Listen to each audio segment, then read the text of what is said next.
আসসালামু আলাইকুম। নতুন একটি ভিডিওতে আবারও স্বাগত।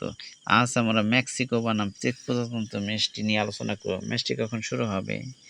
মুখোমুখি লড়াই, অতীত পরিসংখ্যান কি, বাংলাদেশে কীভাবে ম্যাচটি লাইভ সম্প্রচার দেখা যাবে ইত্যাদি বিষয়ে। আর আমার চ্যানেল নতুন হয়ে থাকলে ভিডিওটিতে একটি লাইক দিয়ে চ্যানেলটি সাবস্ক্রাইব করে রাখবেন। তো শুরু করা যাক। ম্যাচটি শুরু হবে বাংলাদেশ সময় 25 জুন সকাল 7টায় মেক্সিকো সিটি স্টেডিয়ামে চেক প্রজাতন্ত্র ও মেক্সিকোর ম্যাচটি। এটি ২০২৬ ফিফা বিশ্বকাপের গ্রুপ পর্বের ম্যাচ। এই দুই দল এর আগে আন্তর্জাতিক ফুটবলে খুব বেশি মুখোমুখি হয়নি। ফিফা এবং অন্যান্য তথ্য অনুযায়ী অতীতে আন্তর্জাতিক ফ্রেন্ডলি এবং বিশ্বকাপে দল দুটি মাত্র কয়েকবার মুখোমুখি হয়েছে। এর মধ্যে একটি উল্লেখযোগ্য ম্যাচ ছিল ১৯৬২ সালের বিশ্বকাপে, যেখানে চেকোস্লোভাকিয়াকে ৩-১ গোলে হারিয়েছিল মেক্সিকো। তবে সাম্প্রতিক সময়েও তারা প্রীতি ম্যাচে একে অপরের বিপক্ষে খেলেছে। বাংলাদেশে কীভাবে লাইভ সম্প্রচার দেখা যাবে?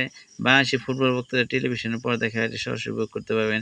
এছাড়া ডিটি স্ট্রিমিং অ্যাপের মাধ্যমে সরাসরি খেলা দেখার সুযোগ রয়েছে। টিভি চ্যানেলে ম্যাচটি সরাসরি সম্প্রচার দেখা হবে বিটিভি, টি স্পোর্টস এবং সময় টিভি। মোবাইল অ্যাপ, ডিজিটাল প্ল্যাটফর্মে খেলাটি উপভোগ করতে পারবেন বায়োস্কোপ এবং ট্রফি অ্যাপের মাধ্যমে। ধন্যবাদ সবাইকে।